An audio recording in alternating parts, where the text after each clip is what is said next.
እኛ እኮ ምስኪኖች ነን። ውሻ እንኳን ሲጮህ እዛ መንደር ውስጥ አይ አቶ ገሌ ዛሬ ሊሞቱ ነው መዳቢዎች፣ ሟች ቆጣሪዎች። አሁን አንድ ምስኪን ዘፋኝ ትዝ ይለኛል፣ ማዲንጎ የሚባል አሁንም ይሞት ይመስላል እሱ። በሐዘን ጊዜ ብዙ አታምቡ፣ ብዙ አታልቅሱ፣ ተስፋ አትቁረጡ፣ አትመረሩ፣ ጥቁርና ከል አትልበሱ፣ ጸጉር አትንጩ፣ እንደ አሕዛብ አታልቅሱ። ይሄ ክርስቲያን ወግ አይደለም። እየዘመርን መሸኘት እንልመድ። እልል እያል እየዘመርን በአንድ አይናቸው እየሳቁ በአንድ አይናቸው እያለቀሱ እንደሚሸኙት ደጋግ ሰዎች እንሆን። በዚህች ምሽት ወደ ክርስቶስ ብትሄዱ ይሻላችኋል። በዚህች ምሽት ወደ ትራምፕ እና ታዲያ ወደ ክርስቶስ የምትሄዱት በሞት በኩል ነው እንጂ ቤት ልትሄዱ በአውሮፕላን በጀት በመንኮራኩር ወገኖቼ፣ ሞት ባይኖር ደግሞ ፍርድ ባይኖር በዚች ዓለም ላይ ወንጀለኞች እና ወንጀል እንዴት ይጨምር እንደነበር እወቁ። እንደምትሞቱ ሆናችሁ ኑሩ። እየሰማችሁኝ ነው? እንደምትሞቱ ሆናችሁ ኑሩ። እንደምትኖሩ ሆናችሁ ስሩ። ደግሞ ቤት ገብታችሁ ነገር ዓለሙን እንዳትተውት። ሰምታችሁኛ? እንደምትኖሩ ሆናችሁ ምን በሉ? ስሩ። እንደምትሞቱ ሆናችሁ ምን በሉ? ኑሩ። ስንዴ ሲፈርስ ሲበሰብስ ፍሬ ሊያፈራ እንደሆነ ሁሉ እኛም እንደዚሁ ነው የምንሞተው፣ ለዘላለም ሕያው ሆነን ለመኖር ነው። አብ ወወልድ ወመንፈስ ቅዱስ አሃዱ አምላክ አሜን። ካልሞትክ ሕያው አትሆንም። ለአጭር ደቂቃ የምንማርበት የትምህርታችን ርዕስ ነው። ወይም ካልሞትክ አትነሳም። በዚህ ሐሳብ ጥቂት ደቂቃዎች እንመካከራለን። አንደኛ ቆሮንቶስ መልእክት ምዕራፍ 15 ቁጥር 36 ቅዱስ ጳውሎስ ስለ ትንሣኤ ሙታን ባስረዳበት ምንባቡ ነው፣ መልእክቱ ነው ይሄንን ያለው። አንተ ሰነፍ የቆሮንቶስ ገበሬ፣ አንተ የምትዘራው ስንዴ ካልሞተ ሕያው ይሆናል እንዴ ነው ያለው። ከዚህ ሐሳብ ላይ ነው እኔ ወስጄ ካልሞትክ ሕያው አትሆንም የሚል ርዕስ ያወጣሁት። ወዳጆቼ፣ በተለይ ክርስቲያኖች አሁን በዚህ በአዲስ ኪዳን ዘመን የምንሞተው ለምንድን ነው ካላችሁኝ፣ አሁን ያለውን ቃል እደግምላችኋለሁ። ካልሞትን ሕያው ስለማንሆን ነው። ለምንድን ነው እንድንሞት እግዚአብሔር የፈቀደው ካላችሁኝ፣ ሕያው ሆነን ለዘላለም እንድንኖር ነው። ለዚህ ነው ካልሞትክ እኮ ሕያው አትሆንም የሚለን። ክርስቲያኖች እንደዚህ ነው ልንረዳው የሚገባው። ስንዴ ሲፈርስ፣ ስንዴ ሲበሰብስ፣ ስንዴ ከአፈር ሲለወስ፣ ስንዴ የጠፋ ሲመስል እውነት እንደዛ እንደማንረዳ እናውቃለን። ሊጠፋ አይደለም፣ እንደፈረሰ ሊቀር አይደለም፣ እንደበሰበሰ ሊቀር አይደለም። ለምንድን ነው ስንዴ የሚፈርሰው ካላችሁ፣ ፍሬ ሊያፈራ ነዋ። መልሱ ይሄ ነው። ታዲያ እኔና እናንተ እግዚአብሔር እንድንሞት የፈቀደው ለምንድን ነው ካላችሁኝ፣ ሕያው እንድንሆን ነው። እስኪ አንድ ጥያቄ ልጠይቃችሁ፣ ቀላል ቢመስልም ለዘላለም ተነስታችሁ ከሙታን ከክርስቶስ ጋር መኖር የምትፈልጉ እስኪ እጃችሁን አውጡልኝ ከሰማችሁኝ። ፀሐዩ እንዳትሰሙኝ ካላረጋችሁ በቀር እግዚአብሔር ይስጣችሁ፣ አውሩቱ። እየሰማችሁኝ ነው ማለት ነው። ለመነሳት የምትፈልጉ በእርግጠኝነት ሁላችሁም ናችሁ። አሁን ደግሞ አከታትዬ ሌላ ጥያቄ ልጨምርላችሁ።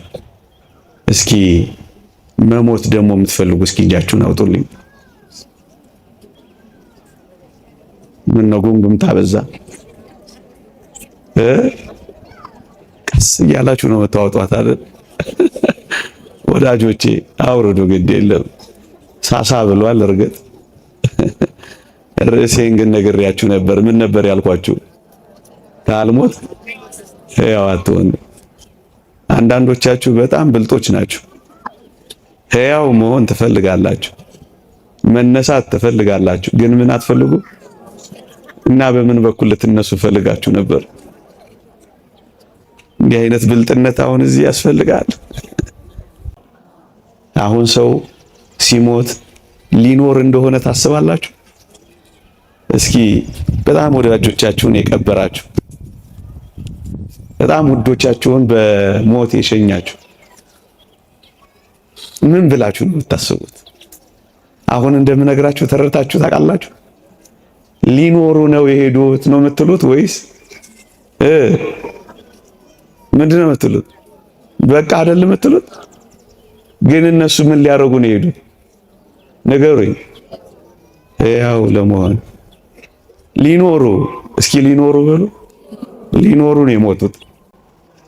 ቆይ አንድ ጥያቄ ልጠይቃችሁ። ድምጼ ይሰማችኋል አይደል? መኖር ማለት ምን ማለት ይመስላችኋል? መብላት፣ መጠጣት፣ መውለድ፣ ማግባት፣ መዳር፣ መኳል። መኖር ማለት መስራት። እስኪ እኔ የምሰጠውን ትርጓሜ ስሙ እና ከተስማማችሁ ትነግሩኛላችሁ። መኖር ማለት ለመሞት መኖር ማለት ነው። ልድገመው፣ እየሰማችሁኝ ነው? ቆይ መኖር ማለት ለመሞት መኖር ማለት ነው።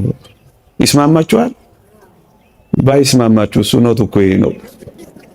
ቆይ ጥያቄው ቀለል እንዲል አድርገው። ኖረን ኖረን ኖረን ኖረን አግብተን ወልደን ሰርተን ድረን ሁለን ምን እንሆናለን? ስለዚህ የምንኖረው ምን ለመሆን ነው? ተስማምቷችኋል? ባይስማማችሁስ ደግሞ ተስማምተናል ይላሉ። መሞት ማለትስ ምን ማለት ይመስላችኋል? መኖር ማለት ለመሞት መኖር ከሆነ መሞት ማለትስ ያው ለመኖር በሉት እስኪ። ለመኖር አሁን የምንሞተው ለምንድን ነው? እስኪ ይሄ የተዋለ የገባችሁ ሰዎች እስኪ እጃችሁን አውጡ። ለመኖር ነው የምሞተው የምትሉ ማለት ነው። የምሞተው ሕያው ለመሆን ነው የምትሉ አልገባቸውም አንዳንዶች ማለት ነው። ነው ፀሐዩ ነው። እኔም ግፈኛ ነኝ በዚህ ፀሐይ እጅ አውጡ እጅ አውርዱ እያልኩ። ስለዚህ ካልሞትክ ምን አትልም? ካልሞትን ምን አንሆንም? ለዚህ ነው እግዚአብሔር እንድንሞት ምን ያረው የፈቀደው። ስንዴ ሲፈርስ ሲበሰብስ ፍሬ ሊያፈራ እንደሆነ ሁሉ እኛም እንደዚሁ ነው የምንሞተው ለዘላለም ሕያው ሆነን ለመኖር ነው። እናንተ ግን አንዳንዴ በዚህ በሙሾ በአርጋጅ በአልቃሽ ስታስለቅሱ ግን ትንሽ ችግር እየፈጠራችሁ ነው። ሸሸ፣ ተበላሸ፣ ምንትስ ቅብጥርስ ትላላችሁ ነው አይደለ? ነው ግን እናንተ የምትሉት እንደሱ ነው። እኛ በሐዲስ ኪዳን የምንሞተው የሚበልጠውን ትንሣኤ እንድናገኝ ነው። እየሰማችሁኝ ነው? የተወደዳችሁ ክርስቲያኖች እግዚአብሔር እንድንሞት ለምን የፈቀደ ይመስላችኋል? ወገኖቼ ካልሞትን ሕያው ስለምንሆን ብቻ አይደለም። እስኪ ጥያቄ ልጠይቃችሁ። ከክርስቶስ ጋር ለዘላለም መኖር የምትፈልጉ እስኪ እጃችሁን አውጡልኝ። አንዳንዶቻችሁ እግዚአብሔር ይስጣችሁ ሁለት እጃችሁን ሁሉ ነው ያወጣችሁት። እግር ቢፈቀር ኖሮ አንዳንዶች እግርም ይወጡ አይፈቀድም እንጂ ለዛሬ እግዚአብሔር ይስጥልኝ። አውርዱ። ከክርስቶስ ጋር መኖር እንፈልጋለን አይደል? ክርስቲያኖች አይደለን? ከክርስቶስ ጋር ለመኖር በምን በኩል ነው ምን ሄደው? በምን በኩል ምን ሄድ ይመስላችኋል? እስኪ እሺ፣ ሌላ ጥያቄ ልጠይቃችሁ። በዚህች ምሽት ብትሞቱ ይሻላችኋል? በዚህች ምሽት የአሜሪካ ቪዛ ባስመጣላችሁ? እሺ፣ ጥያቄው ልቀይረው። ሁላችሁም አጉተመተማችሁ። ትልልቅ ሰዎች ስላላችሁ እኮ ነው ይሄን ርዕስ የመረጥኩት። ለዚህ ማለዳ ማታ ቢሆን ይሄን ርዕስ አላነሳም። ወጣቶቹ ገርፈው ነው የሚያባርሩኝ። እናንተ ስለምትታገሱኝ ነው።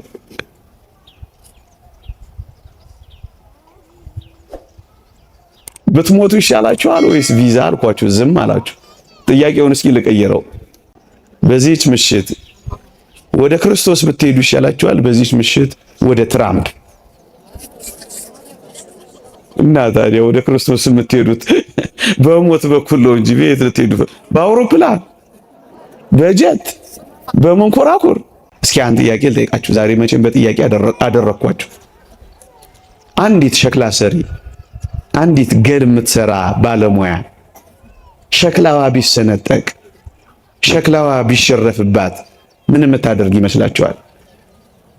ተሰነጠቀባት ወይ ተሸረፈባት፣ ምን ታደርገዋለች? ትለስነዋለች? ትጠግነዋለች? ምን ነው የምታደርገው? አፍርሳ እንደ አዲስ ትሰራዋለች። ግን የምትሰራው ምን ለማድረግ ነው? የሚበልጥ የክብር ዕቃ አድርጋ ለመስራት ነው። እውነት ሐሰት? እግዚአብሔርም ልክ እንደዚህ ነው ያደረገው። እየሰማችሁኝ ነው? አንዳንዶች ይህን ሐሳብ እያነሱ እግዚአብሔርን እኮ ስለሚተቹትና ስለሚያሙት እኮ ነው። አንዲት የገል የሸክላ ሰሪ ባለሙያ እንኳን ቢሰነጠቅባት አፍርሳ፣ አብኩታ፣ አለስልሳ፣ እንደገና ተኩሳ፣ እንደገና አስጊጣ ውብ አድርጋ እንደምትሰራ እግዚአብሔር በሞት በኩል እንድንፈርስ፣ በሞት በኩል እንድንበሰብስ፣ በሞት በኩል የሌለን እስኪመስል ድረስ እንደዚያ እንድንሆን የፈቀደው ተወደዳችሁ ክርስቲያኖች ውብ አድርጎ ሊሰራን፣ እንደገና ሊሰራን፣ እንደገና ሊያስጌጠን፣ እንደገና ሊያከብረን ነው። ወገኖቼ አንድ ነገር ልንገራችሁ እስኪ። ይሄ ዓለም የድካም ነው የረፍት ነው? መጀመሪያ እሱ ልጠይቃችሁ። የድካም የረፍት? እየሰማችሁኝ ነው? እዚህ ዓለም ላይ ማረፍ አይቻልም። ከሐሳብ መላቀቅ አይቻልም። በብዙ ሐሳብ በብዙ ጭንቀት መኖር። እዚያኛው ዓለም ግን ይሄ የለም። እርፍ ነው የምንለው። ወገኖቼ የታመሙ እየታመሙ እንዲሁ ይቀጥሉ። የተራቡ እየተራቡ እንዲሁ ይቀጥሉ። የተጨነቁ እንዲሁ እንደተጨነቁ ይቀጥሉ። የተሰቃዩ እየተሰቃዩ እንዲሁ ይቀጥሉ። ያዘኑ እንዳዘኑ እንዲሁ ይቀጥሉ። የተከዙ እንደተከዙ እንዲሁ ይቀጥሉ። ይሄማ ግፍ ነው። እግዚአብሔር ማሳረፊያው መንገድ ነው። ሰው አይገባንም እንጂ አይገባን። ወገኖቼ ሞት ባይኖር ደግሞ ፍርድ ባይኖር በዚች ዓለም ላይ ወንጀለኞች እና ወንጀል እንዴት ይጨምር እንደነበር እወቁ። ኃጢአትን ለመገደብ፣ በደልን ለማስቆም፣ ግፍን ለማስቆም ርፍ እንድንል እግዚአብሔር የሰጠው ጸጋ ነው።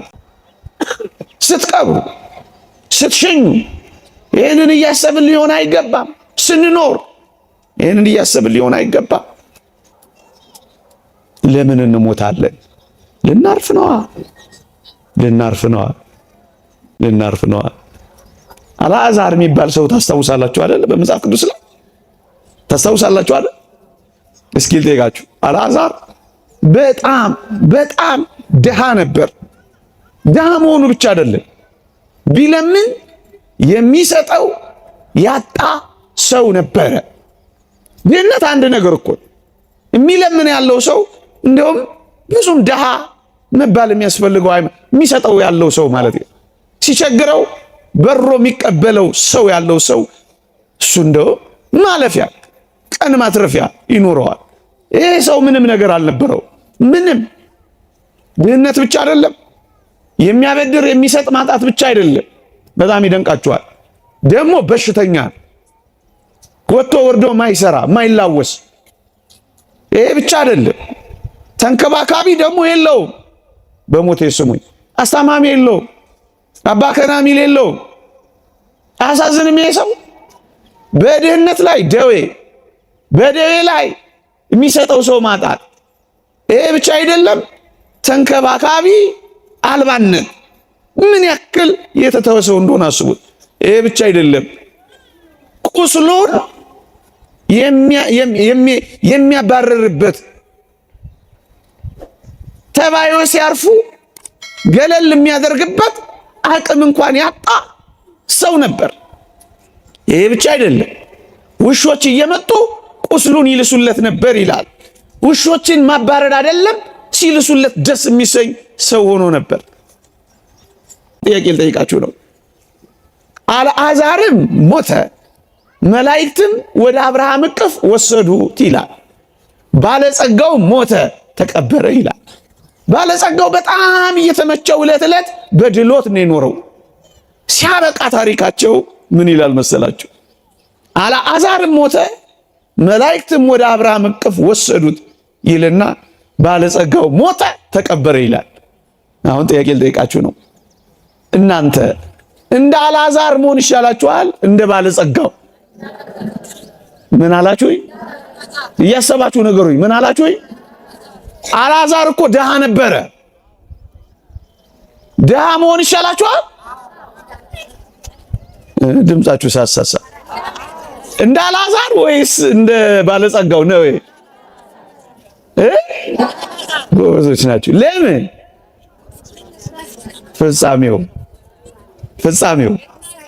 ፍጻሜው ነው አይደለም? አያችሁ? ይህንን እንቆ ይኸውላችሁ፣ ፍጻሜውን ሳታዩ ባለጸጋ ወይም ድሃ እንዳትሉ። እየሰማችሁ ነው?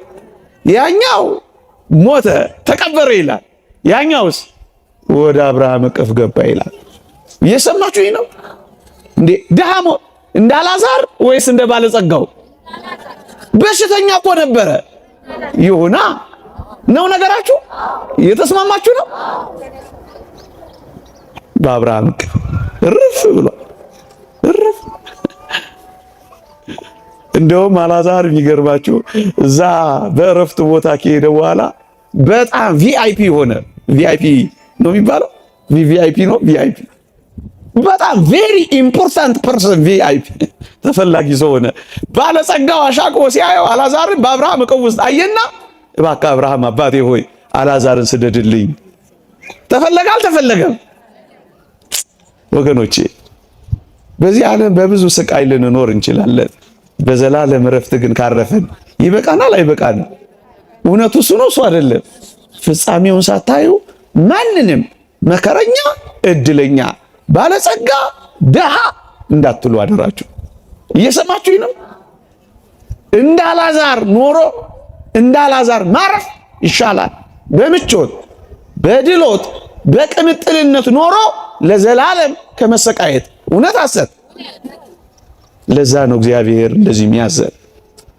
ጨዋ የታረመ መልካም ጸባይ ክርስቲያናዊ ሕይወት ይዞ የኖረ ያርፋል፣ ለዘላለም ያርፋል። ጥቂት ጊዜ ይሰቃያል፣ ጥቂት ጊዜ ይቸገራል፣ ጥቂት ጊዜ ያጎነብሳል፣ ጥቂት ጊዜ ይመረራል፣ ጥቂት ጊዜ ይተክዛል፣ ጥቂት ጊዜ ያጣል። ለዘላለም ጊዜ ለማይቆጠርለት ሕይወት ግን በተድላ በደስታ በእረፍት ይኖራል። ይሻላል አይሻልም? ከመረጣችሁ እንደዚህ ኑሩ። የምንሞተው ለዘላለም ለማረፍ ነው። የምንሞተው የከበረ ዕቃ የከበረ ሰውነት ይዘን ለመኖር ነው። ከክርስቶስ ጋር ለዘላለም ለመኖር ነው። የበለጠውን ትንሣኤ እንድናገኝ ነው። ኃጢአታችን እንዲከለከል ነው። መጨረሻ ለምን እንደምንሞት ታውቃላችሁ? ወደ ቤታችን ለመሄድ ነው። ወደ ሀገራችን ለመሄድ ነው። በጣም የምትወዱት መንገድ የትኛው ነው? እናንተ በጣም የምትወዱት መንገዳችሁ የትኛው ነው? የእናንተን አላውቅም። ከፀሐዩ ጋር ተደምሮ የኔ ጥያቄ መከራ እንዳያበላችሁ። እኔ በጣም የምወደው መንገድ ወደ ቤት የሚወስደኝን መንገድ ነው። እርፍ እምልበት ቤተሰቦቼን የማገኝበት ነው አይደለም? ነው ወደ ቤታችን አይደል? በጣም ውብ የሆነ ቤታችን ምን ሄደው በሞት አማካኝነት ነው። ያቺ ሀገራችን የት ናት? በሰማይ አይደለም ይላል። ሀገራችን ቤት ነው በሰማይ። ዜግነታችን ክርስቶሳዊ ሰማያዊ፣ ወደ ሰማይ ወደ ሰማይ። እዚህ የመጣ ነው አደራችሁን ለቱሪስትነት ነው። እዚህ ምን ሆነን ነው? ቱሪስት። ይስማማችኋል? አይስማማችሁስ?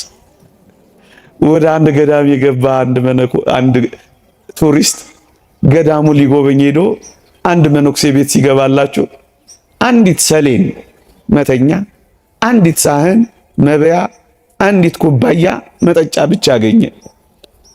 ደነገጠና ቱሪስቱ አባቴ አቤት ንብረትህ ዕቃ የት አለ ይለዋል። እኔ አዎ አንተን የት አለ ንብረትህ? ምንም ንብረት እኮ አይታየኝም አለው። ትንሽ ያስብና ያ መነኮስ ቱሪስቱን እንዲህ ይለዋል፣ ልጄ አቤት ያንተስ ንብረት ለመሆኑ የት አለ? ያንተስ ሀብት የት አለ ይለዋል። አባቴ እኔ እኮ እዚህ ገዳም ቱሪስት ብቻ ነኝ ይለዋል። መነኩሴው ምን አለው? ልጄ እኔም እንዳንተ ነኝ። እዚህ ዓለም ላይ ምን ብቻ ነኝ? ቱሪስት ብቻ ነኝ። ዕቃ ስሰበስብ አልኖርም። ምን ስሎ ቱሪስት እየሰማችሁ እንግዶች ነን እያልኳችሁ ነው። እንግዳ ዘመን ሲጨመርልን፣ ዕቃ ሲዳብርልን፣ ሀብት ሲመጣልን እንዳትረሱ እንግዶች ነን። እንግዳ ወደ ቤቱ ለመሄድ አይደል እየተዘጋጀ የሚኖረው አይደለ? ወደ ሀገሬ ስንቅ ይዤ እመለሳለሁ እያለ አይደል ሀገሩን የሚናፍቀው እሱ ማለት ነው። ስለዚህ ወደ ሀገራችን መሄጃ መንገድ ነው። ለዛ ነው ወደ ሀገራችን ሊሰበስበን ነው የምንሞተው። እየሰማችሁኝ ነው? እንደሱ ነው። አሁን ሞት መልአከ ሞት መጥቶ እንደው ትንሽ ልፈትናችሁና ላብቃ እስኪ። መልአከ ሞት መጥቶ እናቶች እህቶች ብዙ ናችሁ። አንድ 15 ሰው 20 ሰው እንደው ለምን አሳንሰዋለሁ ልውሰድ ቢል ወንዶች አነስ ትላላችሁ። አንድ 10 ሰው ልውሰድ ቢል መሄድ የምትፈልጉ እስኪ እጃችሁ አውጡ። እዚህ ተጋብዞ መምህር ጋብዘውት ይቅር በሉኝ ጋብዘውት እኔ ሳሎን ያልኳችሁ ተጋብዞ መጥቶ መሄድ የምትፈልጉ ስብከቴ ምንም ፍሬ አላፈራም። በቃ እሰይ ከዋላል አልሰማችሁኝም ማለት ነው ወይስ አላመናችሁኝም ነው? ትንሽ መቆየት ፈልጋችሁ ነው? እግዚአብሔር በነገር ሁሉ ማስተዋልን ይስጣል። ዛሬ አይደለም ግድ የለም ለሁል ጊዜ ግን ይሄን አስቡት እሺ። እንደምትሞቱ ሆናችሁ ኑሩ። እየሰማችሁኝ ነው? እንደምትሞቱ ሆናችሁ ኑሩ። እንደምትኖሩ ሆናችሁ ስሩ። ደግሞ ቤት ገብታችሁ ነገር ዓለሙን እንዳትተውት። ሰምታችሁኛ? እንደምትኖሩ ሆናችሁ ምን በሉ? ስሩ። እንደምትሞቱ ሆናችሁ ምን በሉ? ኑሩ። ናደራችሁን ክርስቲያን በጣም ክርስቲያን የሚሆነው አሁን በተነጋገርነው ሐሳብ ላይ ድል አድራጊ ሲሆን ነው። ሞትን ሲንቅ ነው። ሰማዕታት ሞትን ንቀዋል። መነኮሳት ሞትን ንቀዋል። መናንያን ሞትን ንቀዋል። ቅዱሳን ሞትን ንቀዋል። ለዛ ነው ጨዋ የሆኑት። ለዛ ነው የታረመ ጸባይ የያዙት። ለዛ ነው ክርስቶስን የተከተሉት። የክርስትና ትልቁ ኃይሏ አሁን ያልኳችሁን ነገር በመናቅ ይልቁንም ደስ በመሰኘት ነው። እየሰማችሁኝ ነው? ባልና ሚስት ናቸው አሉ። በጣም ይዋደዳሉ። እጅግ በጣም ትንሽ ሲለው እኔ ታነቅ ትላለች፣ ሲያደናቅፋት እኔ ልደፋ ባይ ነው። ፍቅራቸው የትየለሌ ነው። አንድ ጎረቤት ይሄን ፍቅራቸውን ሲያይ ከርሞ ግን የምራቸውን ነው እውነታቸውን ነው የሚዋደዱት ብሎ አንድ ቀን ቼክ ማድረግ ፈለገ።